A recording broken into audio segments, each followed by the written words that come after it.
আসসালামু আলাইকুম রহমতুল্লাহি ওয়া বারাকাতুহু। প্রিয় শিক্ষার্থীরা, আশা করি তোমরা সকলে আল্লাহর রহমতে ভালো আছো। আমিও তোমাদের দোয়ায় আল্লাহর রহমতে ভালো আছি। প্রিয় শিক্ষার্থীরা, তোমাদের প্রায় প্রত্যেকটি অধ্যায়ে কিছু আলোচনা করা হয়েছে। আজকে আমি যে দুইটা পাঠ নিয়ে আলোচনা করব, চতুর্থ অধ্যায়ে, আশা করি পূর্বে এই ক্লাসটা করানো হয়েছে, তারপরেও আমি আবার তোমাদেরকে একটু পাঠ আলোচনা করব। প্রিয় শিক্ষার্থীরা, আজকে আমাদের চতুর্থ অধ্যায়ের তৃতীয় এবং চতুর্থ পাঠ নিয়ে আমরা আলোচনা করব। প্রিয় শিক্ষার্থীরা, একটা হলো শালীনতাবোধ। শালীনতাবোধ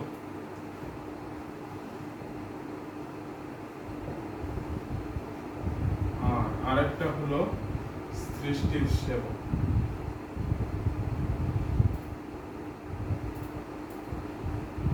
ওকে, এই দুইটা বিষয় নিয়ে আমরা আলোচনা করি। শালীনতাবোধের আরবি হলো তাহজিব।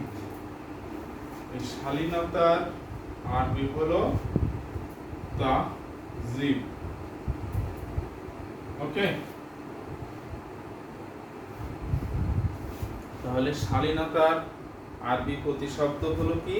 তাহজিব। মনে থাকবে, এর অর্থ হলো লজ্জা, নম্রতা, লজ্জাশীলতা। ওকে, আচার আচরণে, কথাবার্তায়, বেশভূষায় ও চালচলনে মার্জিত পন্থা অবলম্বন করাকেই শালীনতা বলে। আমি আবার বলছি, আচার আচরণে, কথাবার্তায়, বেশভূষায় ও চালচলনে মার্জিত পন্থা অবলম্বন করাকে শালীনতা বলা হয়। ওকে, এর গুরুত্বটা কি? কেন আমরা শালীনভাবে চলাফেরা করব? আমরা এই জন্য চলাফেরা করব কারণ রাসূল সাল্লাল্লাহু আলাইহি সাল্লামের একটা বাণী আছে যে তিনি বলেছেন, ইন্নাল্লাহা ইয়াবগুযুল ফাহিশাল বাযিয়্য। অর্থ হলো, নিঃসন্দেহে আল্লাহ তাআলা অশালীন ও দুশ্চরিত্র ব্যক্তিকে ঘৃণা করেন।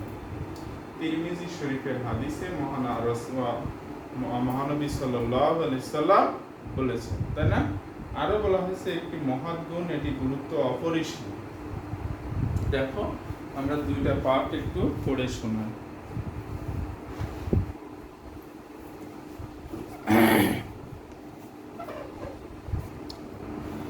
শালীনতাবোধ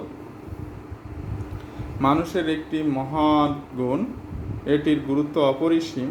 শালীনতাবোধ মানুষকে অন্যায় ও অশ্লীল কাজ থেকে বিরত রাখে। শালীনতা আল্লাহর অনুগত বান্দা হিসেবে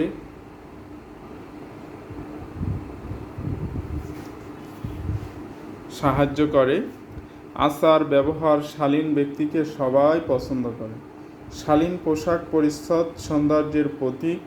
শালীন ও ভদ্র আচরণের মাধ্যমে বন্ধুত্ব ও হৃদ্যতা সৃষ্টি হয়। সমাজকে সুন্দর ও সুশৃঙ্খল রাখতে শালীনতার প্রয়োজন সর্বাধিক। শালীনতাপূর্ণ আচার ব্যবহারে সম্প্রীতি ও সৌহার্দ্যের চাবিকাঠি। অশোভন বা অশালীন পোশাক পরিচ্ছদ ও আচরণ অনেক সময় সমাজে বিপর্যয় ডেকে আনে, সমাজে অশান্তির সৃষ্টি করে, তাই না? নৈতিক চরিত্রের অবক্ষয় ঘটায়। শালীনতাপূর্ণ আচরণের মাধ্যমে বন্ধুত্ব গড়ে ওঠে। পক্ষান্তরে অভদ্র অশালীন আচরণ বন্ধুকেও দূরে ঠেলে দেয়।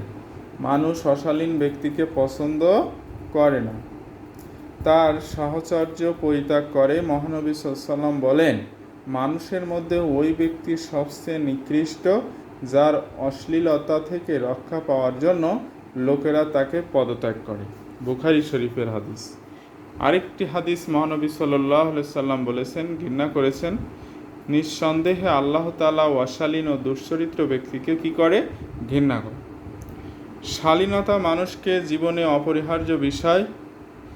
মহান আল্লাহ আমাদের শালীনতা শিক্ষা দিয়েছেন। পবিত্র কোরআনে সূরা লুকমানে উল্লেখ আছে যে লুকমান আলাইহিস সালাম তার পুত্রকে শালীনতা শিক্ষা দিতে গিয়ে বলেন, হে পুত্র, অহংকার বশে তুমি মানুষের অবজ্ঞা করো না, পৃথিবীতে উদ্ধতভাবে চলো না, কারণ আল্লাহ কোনো উদ্ধত অহংকারী ব্যক্তিকে পছন্দ করেন না। তুমি পদচারণ করবে সংযতভাবে এবং তোমার কণ্ঠস্বর নিচু করবে। নিশ্চয় স্বরের মধ্যে গাধার স্বর সর্বাপেক্ষা অপ্রীতিকর। লুকমানের 19 নম্বর আয়াতে মহান আল্লাহ তাআলা বলছেন, শালীনতার গুরুত্ব অপরিসীম।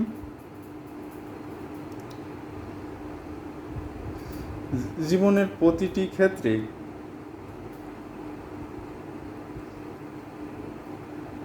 শালীন অবলম্বন করা উচিত, এতে জীবন সুন্দর ও মধুর হয়ে ওঠে, সমাজে সুন্দর পরিবেশ সৃষ্টি হয়।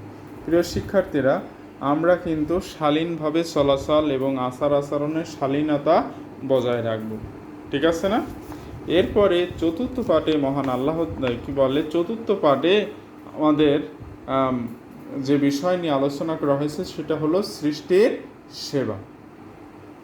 দেখো, ইসলামী পরিভাষায় আল্লাহর সৃষ্টির প্রতি দয়া, সহানুভূতিশীল হয়ে আদর যত্ন করার নামই হলো সৃষ্টির সেবা। মহান আল্লাহ এই সুন্দর পৃথিবীতে মানুষকে আশরাফুল মাখলুকাত তথা সৃষ্টির সেবা করে পাঠিয়েছেন। আর সৃষ্টিকুলের সব কিছু, যেমন জীবজন্তু, পশু পাখি, কীটপতঙ্গ, পাহাড় পর্বত, গাছপালা ইত্যাদি মানুষের উপকারের জন্য সৃষ্টি করেছেন। সুতরাং এসব সৃষ্টির প্রতি সহানুভূতি দেখানো এবং এগুলো যত্ন রক্ষণাবেক্ষণ করা অবশ্যই কর্তব্য। গুরুত্ব কি সৃষ্টি সেবায়? মহানবী সাল্লাল্লাহু আলাইহি সাল্লাম বলেছেন কি, ইরহামু মান ফিল আরদি ইয়ারহামকুম মান ফিস সামা। তোমরা জমিনে অধিবাসীদের প্রতি দয়া প্রদর্শন করবে, তাহলে আসমানের অধিপতি মহান আল্লাহ তোমাদের প্রতি কি করবেন? দয়া করবেন। পৃথিবী ও এই মহাবিশ্বে যা কিছু আছে তা সবই আল্লাহর সৃষ্টি। সৃষ্টি জগতের সব কিছু নিয়ে আল্লাহর সৃষ্টির পরিবার মানুষই সেরা সৃষ্টি। পরিবারের যেমন পরিবারের প্রধানের অনেক দায়িত্ব কর্তব্য থাকে, তেমন সৃষ্টি জগতের প্রতিও মানুষের অনেক দায়িত্ব কর্তব্য আছে। সৃষ্টিকুলের প্রতি এই দায়িত্ব পালন করার নামই সৃষ্টির সেবা। মানুষের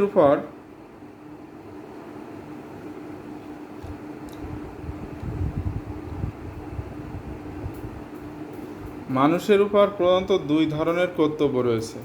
প্রথমত স্রষ্টার প্রতি কর্তব্য, তারপর সৃষ্টির প্রতি কর্তব্য।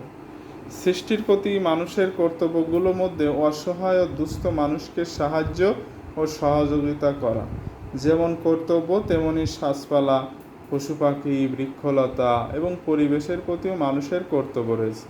সৃষ্টির প্রতি সদয় হলে এবং এদের লালন পালন ও রক্ষণাবেক্ষণ করলে আল্লাহ খুশি হন, তেমনি এদের প্রতি অবহেলা করলে, নিষ্ঠুর আচরণ করলে আল্লাহ অসন্তুষ্ট হন।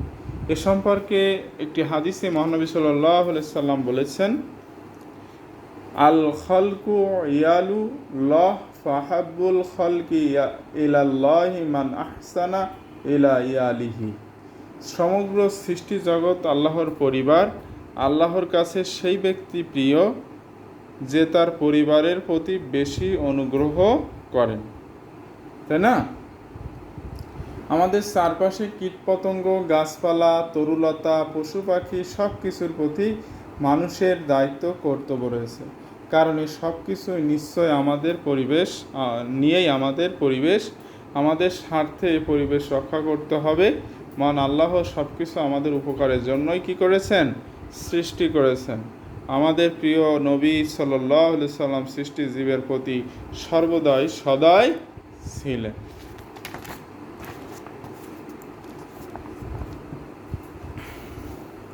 সমাজে কোনো ব্যক্তি পীড়িত হলে তার সেবা করতে হবে।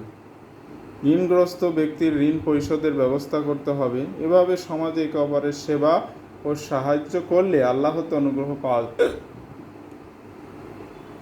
প্রিয় নবী সাল্লাল্লাহু আলাইহি সাল্লাম বলেছেন, যে মুসলমান অন্য মুসলমান ভাইয়ের অভাব মোচন করে, আল্লাহ তাআলা তার অভাব দূর করে দেন। সুবহানাল্লাহ। মুসলিম শরীফের হাদিস। আমরা তাহলে এভাবেই কি করব? আমাদের কিন্তু পরিবারে অনেক পশু পাখি আছে, সেই পশু পাখিরও কিন্তু আমরা কি করব? কষ্ট দিব না, তাদেরকে সেবা যত্ন করব, তাদের আদর মমতা দিয়ে বড় করে তুলব। এভাবে বৃক্ষলতাগুলো আমরা কিন্তু অযথা কাটবো না, বৃক্ষ নিধন করব না, বেশি বেশি গাছ লাগাবো। প্রিয় শিক্ষার্থীরা, এইভাবে আমরা কি করতে পারি? সৃষ্টির সেবা করতে পারি। ওকে, তাহলে আমরা যে দুইটা আখলাকে হামিদা আমরা শিখলাম, এই দুইটা বিষয় আমাদের প্রথমে বাস্তব জীবনে আমাদের কার্যকারিতা দেখাতে হবে, সাথে সাথে আমাদের বাসায় করে এটার থেকে যেভাবেই সৃজনশীল আসুক, নৈমিত্তিক আসুক, আশা করি আমরা পারবো, যদি আমরা বাসায় কি করি? আমি আশা করব তোমরা বাসায় পড়বে এবং এটা সম্পর্কে সম্যক ধারণা নিবে। আল্লাহ তাআলা তোমাদের সকলকে সুস্থ করুন, ভালো রাখুন। আল্লাহ হাফেজ। আসসালামু আলাইকুম ওয়া রাহমাতুল্লাহ।